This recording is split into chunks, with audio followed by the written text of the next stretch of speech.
The McAlvany Weekly Commentary, covering monetary, economic, and geopolitical news events. Now, here are Kevin Orrick and David McAlvany.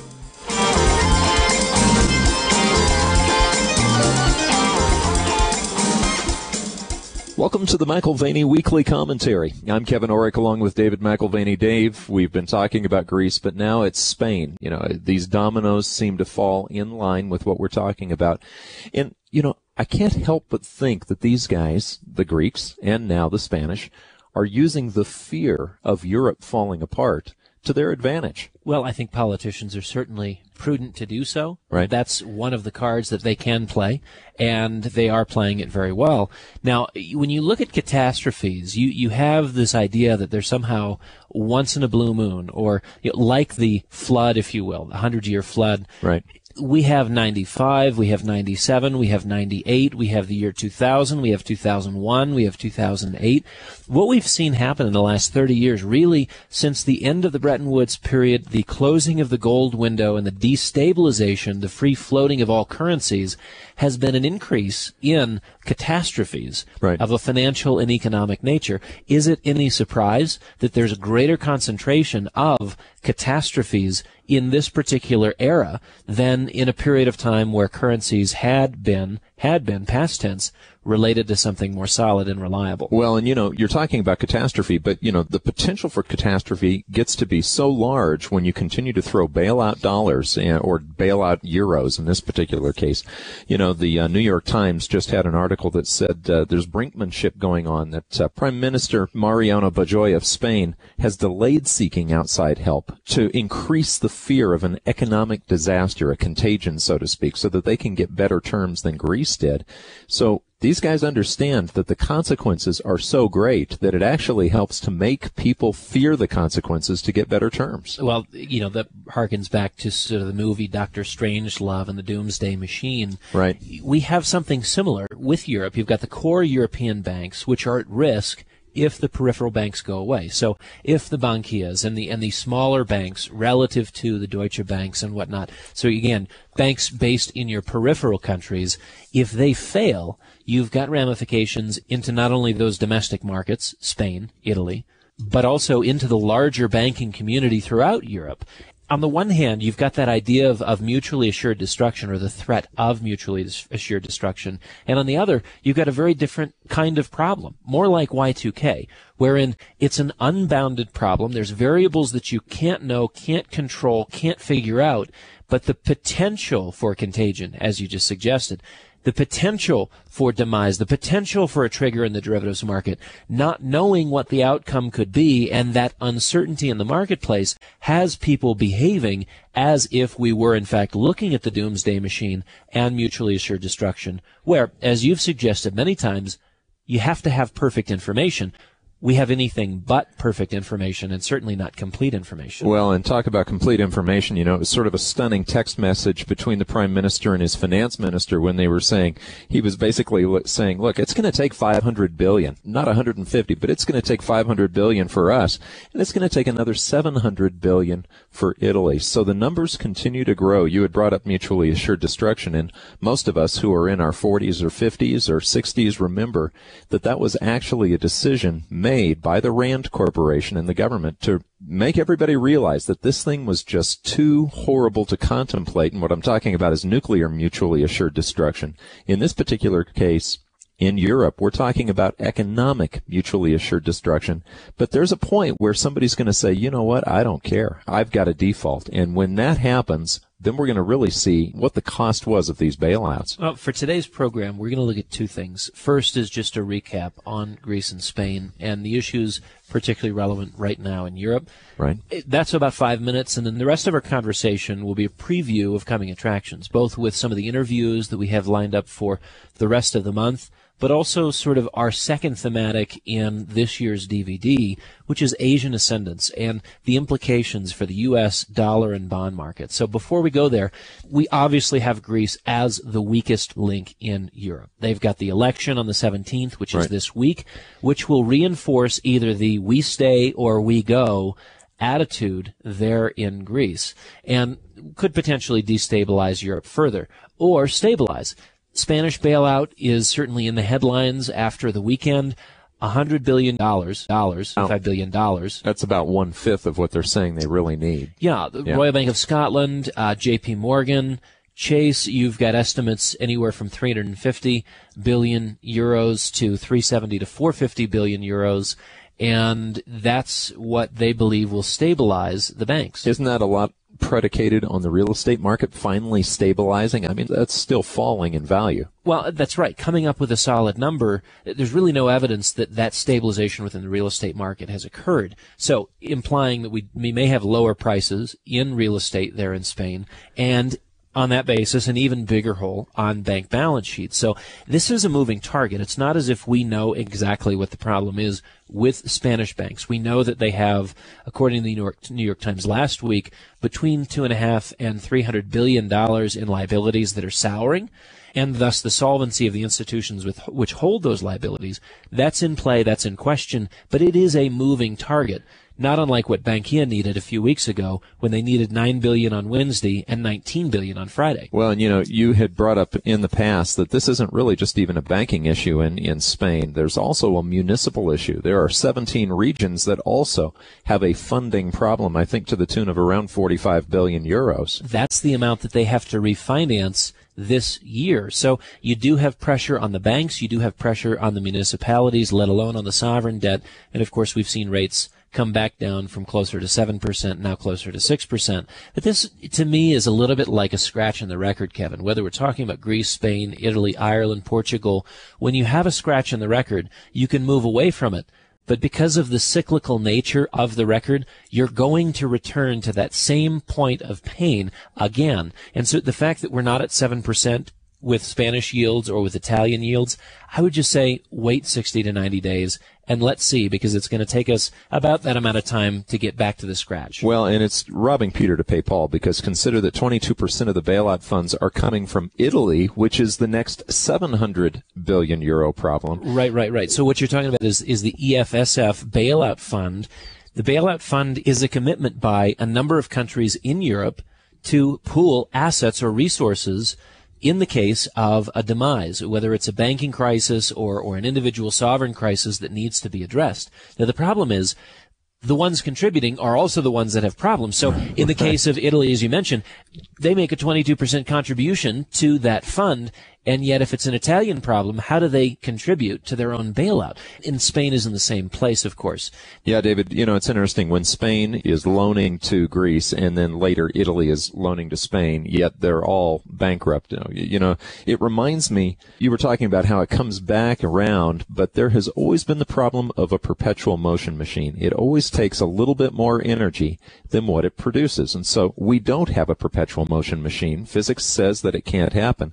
And, with this European situation, you can't take a bankrupt country and have them loan money to another bankrupt country and then continue that around and have it last. Well, the physics of debt, like the perpetual motion machine and not having enough energy to perpetuate it indefinitely, we have that. We have that now with this 100 billion euro bailout. The debt to GDP ratio increases for Spain north of 145%. Now, again, this is not a gift. This is a loan. And again, after that loan is in place, their debt to GDP ratio skyrockets to 145%. They've already lost their credit rating several notches last week to BBB. Which is junk. That's a junk rating. Two ratings above junk. Oh, two ratings above okay. junk. No, right. But on the slippery slope, so to say. And again, this is to us a replay of what we've already seen in Italy, a replay of what we've already seen in Ireland. Oh, by the way, speaking of Ireland, the 100 billion euro bailout to the Spanish banks, it comes with very few strings attached and not very much austerity, which within hours of its announcement over the weekend had Ireland calling up and saying, we want a better deal, we want a new deal. The old deal is too punitive. Why do the Spanish get a better deal than we did? It's like ants at a picnic, It's as soon as you drop a couple of crumbs, they're all there, So, all these countries can't pay their debt. They know they can't pay their debt. And they know that if they continue to keep Europe worried that they may go do something else, that they're going to continue to get more money. But, all right, now, speaking of more money, are we going to see intervention? I mean, central bank intervention has become sort of the norm. Everyone just sort of expects that next QE, quantitative easing, to come from somewhere. Are we going to see the political pressure actually applied to where we see more money pumped into the system? Well, we've argued for a long time that the Fed and most central banks around the world are not independent from the political system. But I think we're at an interesting inflection point. I would say, yes, we will see the Fed and the ECB intervene if, and it's a big qualified if, the catastrophe has to be severe enough that they're worried about the survivability of the financial system as we know it. Because so otherwise we might wonder where they are, because we're seeing, people coming out on the financial TV saying, well, Bernanke's going to give us something here soon. But every time he doesn't, it seems like there's a reaction in the market. The issue is you've got both Mario Draghi and Ben Bernanke, respectively the presidents of the ECB and the Fed, right, and they're looking at politicians that are not implementing any fiscal reforms. They continue to pump money into the system. They continue through QE1, QE2, Operation Twist to accommodate, and yet politicians are not doing their fair share of the heavy lifting in terms of fiscal reform. So I think central bankers are beginning to look and say, listen, if there's a question of survivability, we intend to survive, and we frankly don't care if you get reelected. So you either do the heavy lifting, or we're going to let this fall on your shoulders. So I think we're seeing a line drawn in the sand. Yes, Draghi, and yes, Bernanke will get very active, but if and only if the circumstances are severe enough to require it. Otherwise, I think you're going to see a pretty significant decline in the equities markets as they're disappointed with Draghi's inactivity and Bernanke's inactivity, again, in light of what? In light of the fact that the liquidity that's already been provided has done little to nothing to solve the employment issues or to stimulate growth in the economy.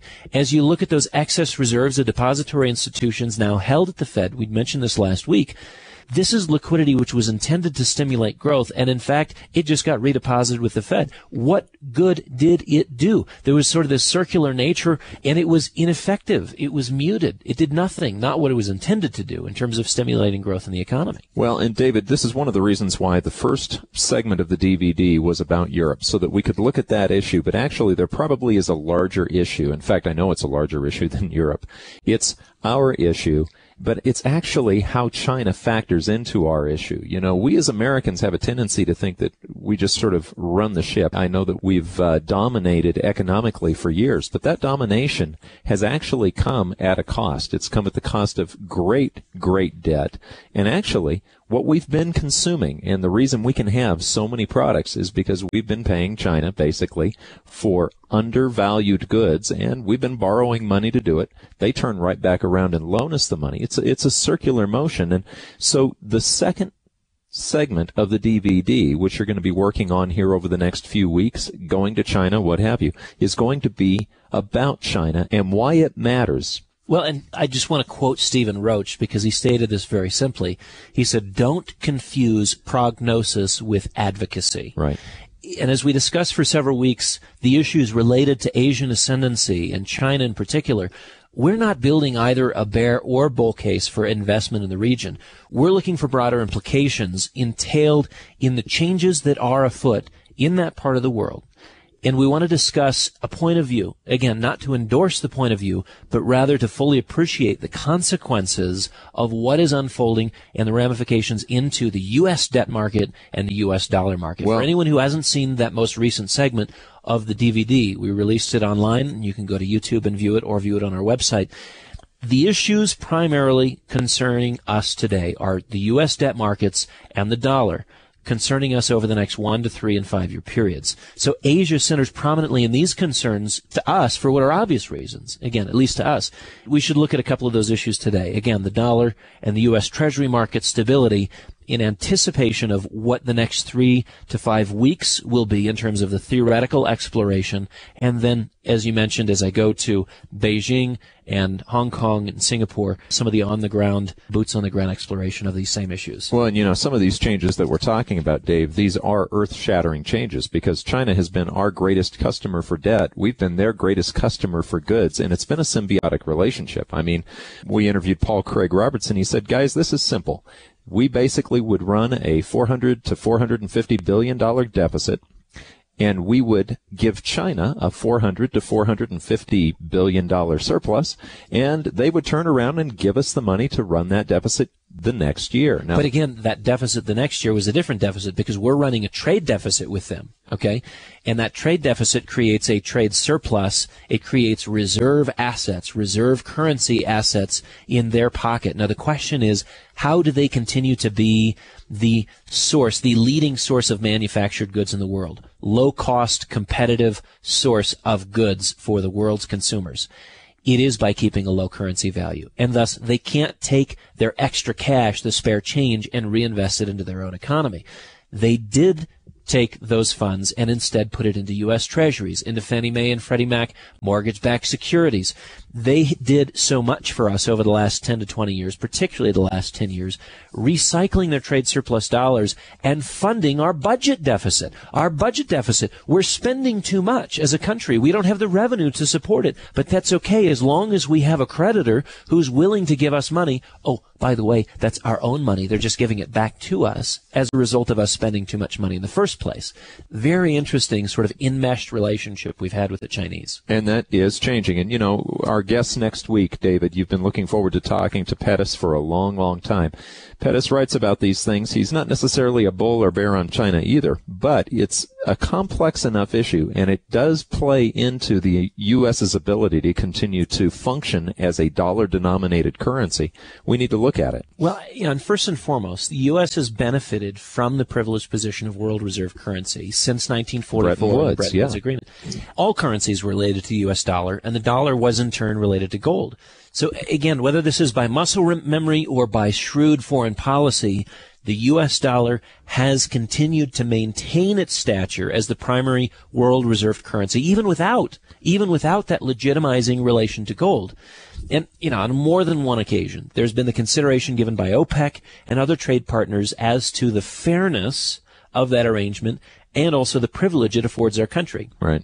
So the issue of reserve currency status is one of the issues we're going to pursue in the context of our Asian explorations. Well, let me ask you a question about that, though, because now that we're talking about China, there is this conference right now that they've been having on the internationalization of the RMB. And so are we going to see a Chinese currency either as part of a basket of currencies like Barry Eichengreen talked about, or are we going to see the renminbi at least turn into a currency that is internationally traded?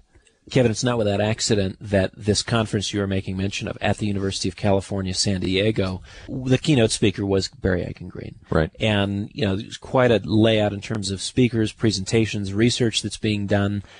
In one sense, it's inevitable. In the other, it may not happen because there is, as they say, many a slip twixt the cup and the lip. We will have to see if the RMB can become one of the dominant currencies on the world scene.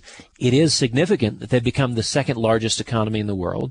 It is significant that they do a tremendous amount of trade regionally, but there is not a lot of transparency in their financial system. There's a number of reforms which will have to take place in their economy before the RMB, the renminbi, can be fully internationalized.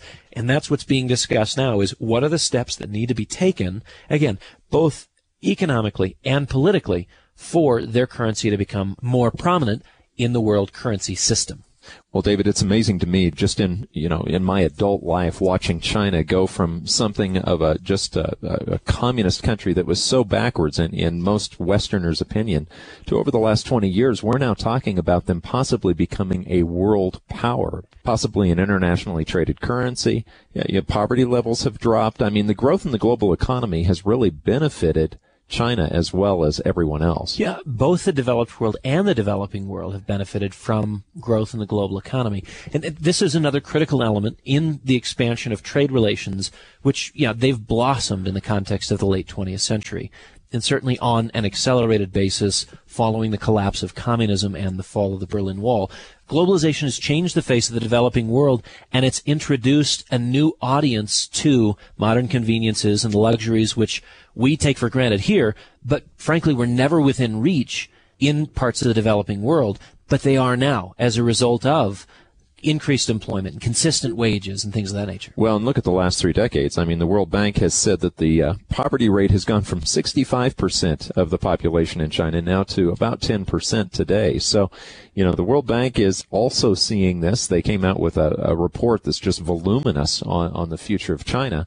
But one of the things that you have to see in a country is the rise of the middle class, and you have to see a decline in poverty. Well, and certainly on an apples-to-apples basis, 20, 30 years ago, our poverty rate was 14%. Lo and behold, it's still about 14%. So Right. we haven't made a lot of progress in the United States, but we're not comparing apples to apples with Chinese poverty. On a per capita basis, our poverty level is just under $6,000 per person per year, and theirs is about a 15 times difference in terms of the threshold for poverty underneath ours. So, again, we're in a much better place when all is said and done, but the progress is being made. You're talking about folks who once were on $1 per day existence and are now in the $3 and $4 and $5 per day existence as a result of mass migration from the agrarian economy to a more industrialized economy, focused with major cities on the coastal parts of China. Well, and hasn't manufacturing of all sorts sort of migrated to the lowest cost areas around the world? That's absolutely critical. Yeah. That's what we would call a labor arbitrage,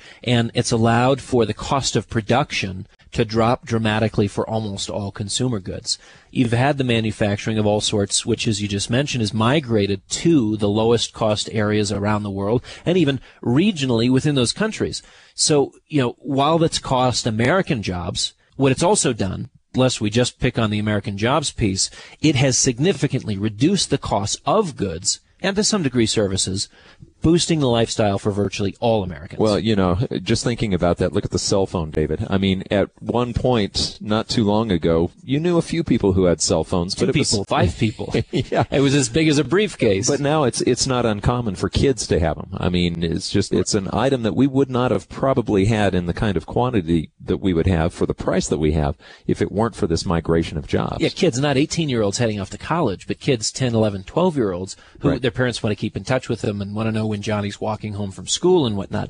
So certainly communication has improved. We like that, not being critical on that point. It's just that this would not be possible if it wasn't for this major labor arbitrage that's resulted from globalization. Well, it not only causes prices to go down on new technology, but it actually hides inflation a little bit, David, because really the costs of everything should be much, much lower to us if we weren't printing money this whole time. Well, you're right. So the middle class across the developed, not the developing, but the developed world has had the equivalent of a boost in income. Or, as you mentioned, it's at least hidden the inflationary trends within the deflated pricing of imported goods. So imports, and lots of them, have fed the consumer's penchant to have one of everything. Oh, I know. Or 10 of everything. Well, look, you have an iPhone, and then you have an iPad, and then, of course, you've got to have a tabletop Apple. So just using Apple as one example. How about the number of families that have 5 televisions throughout the home because you want one in the living room, one in the kitchen, one in the bedroom, one in the... we have one, frankly, and that's enough. But there are families that have 3, 5, and 10. Again, it's the issue of criticism on that point. It's just we have had largesse, consumer largesse, on the basis of globalization, on the basis of the unit costs of labor going down, and thus the unit cost of goods going down in lockstep. And that has actually been a huge subsidy for us in the West, in the developed world. So, David, just recapping, our largest trade partner has been a significant creditor, and we've gotten all these goods, but they've benefited as well and turned right back around and loaned us the money. Okay, so we went from a society that produced things to pretty much a materialist consumer society. It's been a fascinating shift over a 30-year period to watch this backwater country barely surviving its own system of beliefs, specifically communism, actually on the verge of social and economic collapse, to watch them become America's largest trade partner and most significant creditor. This is where the irony is immense. We owe a large part of the modern capitalist American dream, quote unquote, or at least sort of the materialist consumer orgy of the last 2 decades, to the credit extended to us From a communist country. From a communist country. That's pretty ironic. So did we sell them, or did they sell us the noose we'd hang ourselves with? This is a fascinating relationship, but it's this trade relationship that has been good for all of us and has at the same time been out of balance for a long time. Well, just like a machine, you were talking about going circular. You know, anytime you have something out of balance, a lot of people who are listening may still remember the old record players, okay, where a record would go around and around, but if you put something out of balance on it, it would ultimately fly out of control. Well, it's that imbalance you were talking about earlier of trade deficits where we import far more than we export versus our trade partners who are running the reciprocal surpluses. And we can roughly get caught up via printing more dollars or by issuing more IOUs in the forms of bills, notes, and bonds. It's about as close as we'll ever get as a country to a free lunch, and it's on that basis that it's been criticized as the deficit without tears. Now, that goes back to the 1960s and Jacques Rueff. That's what he called it. And considering the massive surplus of currency reserves, which has now been accumulated over the last 20 to 30 years by our trade partners, they have in turn developed their own fiscal and economic imbalances in their own countries. Okay, but let's face it, David, the reason we've been able to do this is because we've been the reserve currency of the world. I mean, it goes back to what you were mentioning earlier, the Bretton Woods system, which we have pretty much drifted away from. The Bretton Woods system was based on a gold standard, and like you said, muscle memory and just the size of our reserve currency has kept us in the front race. But before we discuss the Asian economic imbalances, why don't we go back and point out where we started at and why we're here? Yeah, well, the dollar is vulnerable to displacement as the singular reserve currency in the world. We made that point in this most recent DVD presentation. So we've previously discussed the euro.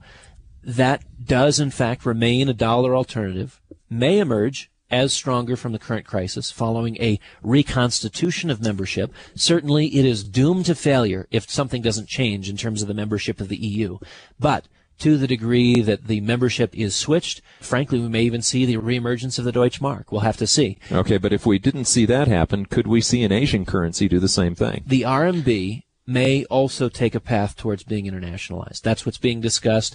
Eichengreen Green is certainly a proponent of that, as well as many people who view that as almost sort of an inevitability. We have to have a multipolar currency world instead of a unipolar world focused on the U.S. dollar. As the world's second largest economy, it's easy to see why the RMB, the renminbi, could be in that mix.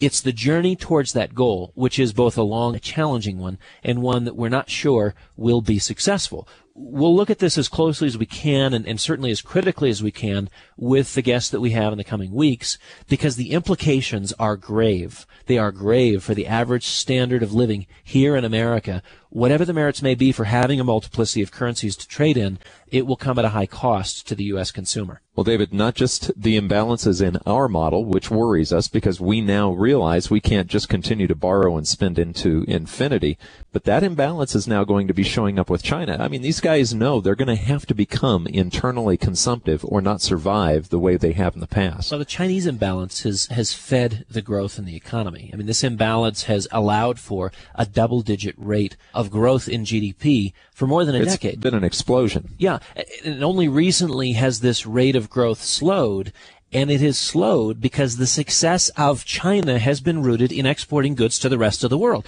with Western Europe and the U.S. being the two best customers for Chinese goods. Now, anyone in business knows that if you've concentrated your business around one primary customer, you also have a tremendous amount of embedded risk in your business plan. Sure, David. We've all known some salesman who's lost his largest account and literally just lost virtually all of his business. Well, so as European and U.S. consumers have retrenched, the vulnerability of the Asian growth model has come fully into the light.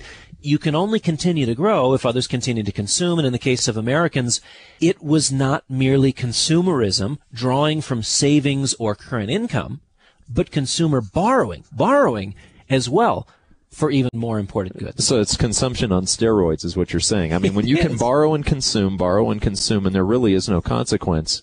So in reality, the best rate of growth in China was artificially high due to the credit bubble in the U.S. and European marketplaces. The long and the short of it is that China has to rebalance. The rebalancing away from being so export dependent and towards being more internally growth generative, domestic consumption in China, this is a growing priority. We certainly saw this outlined in the 5-year plan put out by the Politburo in the spring of this year. They like to do this. They like to say, like a good chess player, I don't want to know what the next move is. I want to know what the next 50 moves are, and let's work backwards.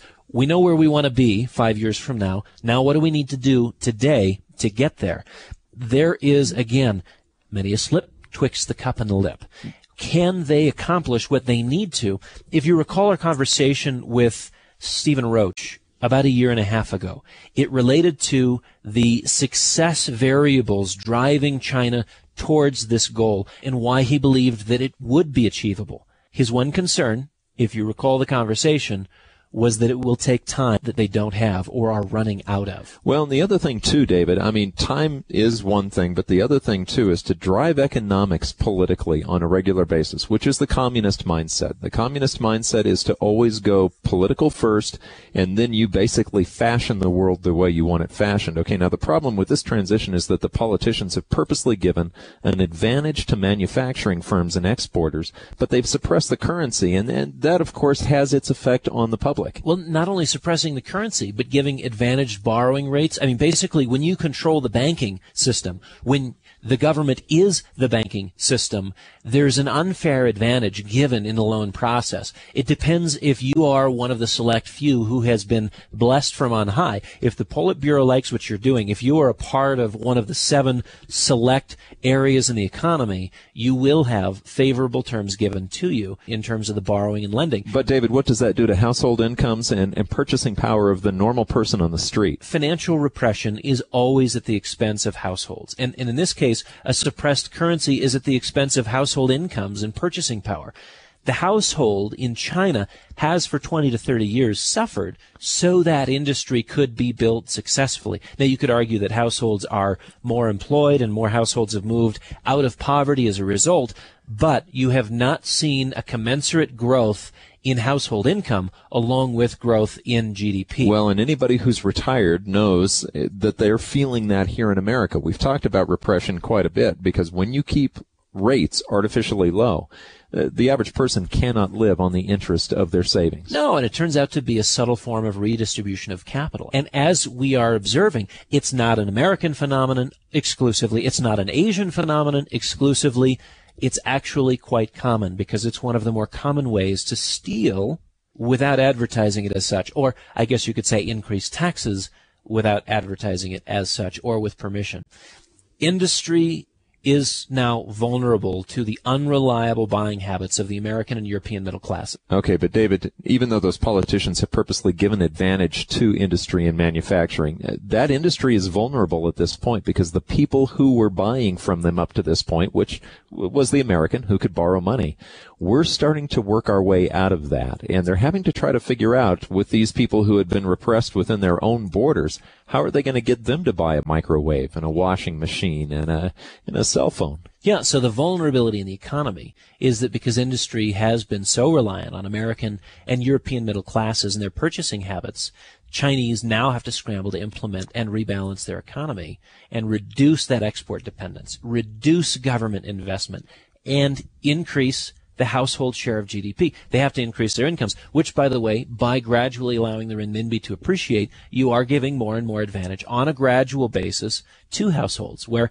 1 renminbi is buying more than it was a year ago or 2 years ago or 3 years ago. And that's basically increasing the purchasing power of the average household and empowering them to become more consumptive. I guess the fascinating question to me, though, David, is politicians don't like to give up power. And this manufacturing base that, it's like the fascist system. A fascist system really is corporatism, like what Mussolini said. And that is that there are large corporations in China and in America and around the world that have politically benefited from being the chosen ones. Okay, well, the politicians are also the chosen ones. When you're talking about building a base in China where the average man on the street now has consumptive power, you're going to have a power struggle from the top because the money's got to come from somewhere. Well, and I think this is the fascinating contrast between the brilliant piece the World Bank put out earlier this year, 200, 300 pages of a detailed economic plan to be implemented by the Politburo and by the new leadership later this year in China. The challenge is immense as merely an economic problem to solve. Right. But with a one-party system, politicians that have long benefited from the existing economic model, which, as we've described, is losing efficacy as we speak, they're hesitant to allow for change at their expense because they have been the ones able to sort of wet their beak in this system. Well, and you know what? I have to say, after knowing your dad for 25 years, I've known you for 25 years, your family is suspicious of communist systems. I mean... Well, it's just this. As a family, we've reflected on one of the great challenges of communist utopian ideals. We're all in it together, with some of us offering leadership according to our ability and in light of social need. But when the time comes, and it never seems to come, for power to be shared, for power to be collectivized, if you will, who steps down? Right. Those in power prefer to keep it. Right. Thus, the most kind-hearted socialist or communist falls prey to the temptation of power.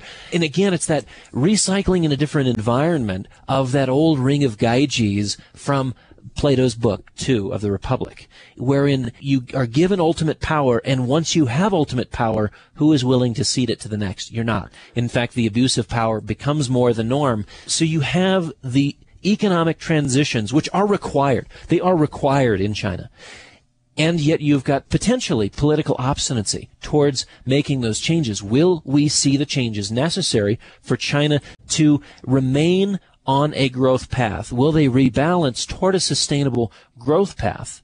Or will they continue to buy time, and will the leadership try to enrich themselves at the expense of the people, knowing that they have an end game on the horizon? Again, why is this important to us? Because it's the old economic model which is in question, which is now broken, which they cannot rely on anymore. There are no more trade surplus dollars coming from Europe and the U.S. to the degree that they were, funding ultimately our budget deficits here in the United States.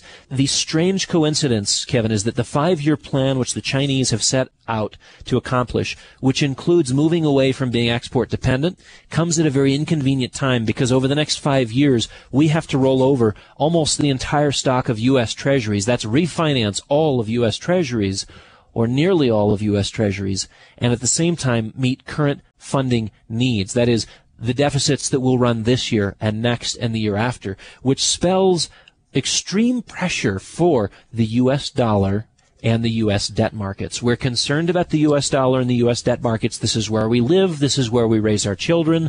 And isn't it interesting that our ability to thrive and succeed in this environment is tied to our chief creditor, China? Well, and you know, it's interesting too. China's got to be taking note, because even though they're still growing, they are slowing. You know, we saw the first rate cut since 2008. So we're starting to see China try to stimulate its own economy from within. And they're realizing that this old growth model is in fact past tense. We are seeing a slowdown in credit. Banks are falling woefully short of their loan targets for this year. And so yes, the People's Bank of China has recently, last week, cut rates. The first rate cut since 2008, 25 basis points.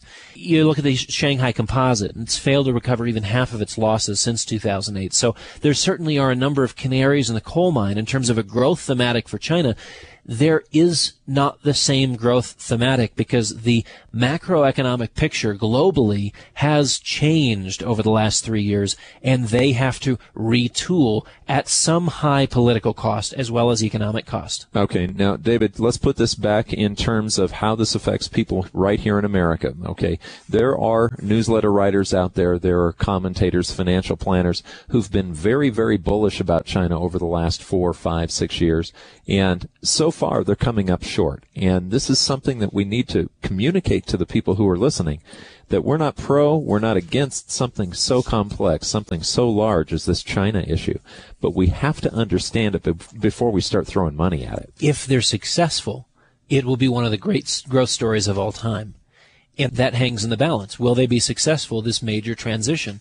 Our concerns about the success of this retooling or rebalancing in China relate to what we know about how human beings respond to having power, and are they willing to give it up?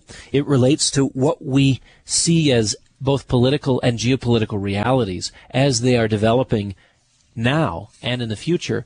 Will they be able to make this economic transition? It's more than just economics that applies. Well, David, someone that we could probably talk to and get more information in a short period of time on China than anyone is Michael Pettis. And you'll be talking to him next week. We consult him on a regular basis, professor of finance at Guangzhou School of Management, Peking University.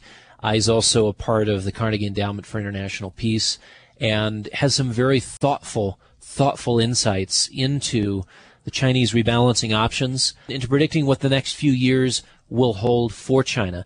And so we'll bring him into the conversation this next week. Following our conversation with Michael Pettis, we'll also invite Min-Chin Pei, who's a professor of government at Claremont McKenna College. And again, this goes beyond finance. It goes beyond economics. It goes beyond politics.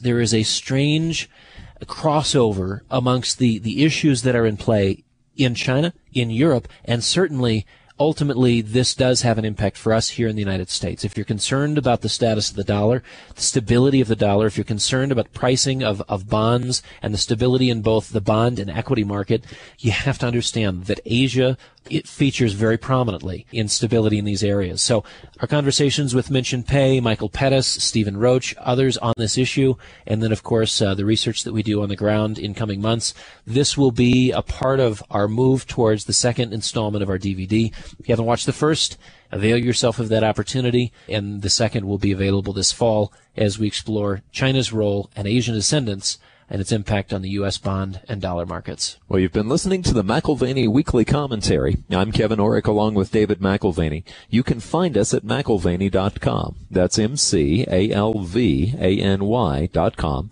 Or give us a call at 800-525-9556. This has been the McAlvany Weekly Commentary. The views expressed should not be considered to be a solicitation or a recommendation for your investment portfolio. You should consult a professional financial advisor to assess your suitability for risk and investment. Join us again next week for a new edition of the McAlvany Weekly Commentary.